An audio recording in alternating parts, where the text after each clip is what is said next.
Мына туғандар Қайрат Қырғыз деген біздің бір жігітіміз интернетте дүн қылып ұрдап атат. Ошол Қайратқа пародия жаздым эле, ошону кадабырайын.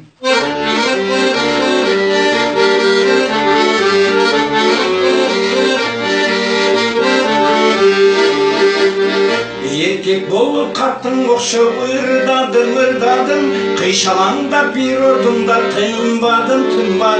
Табиғаттың жаратқанға гүлбөйлі, мергенделе жырға ұрдап жүрбөйлі, мергенделе жырға ұрдап жүрбөйлі.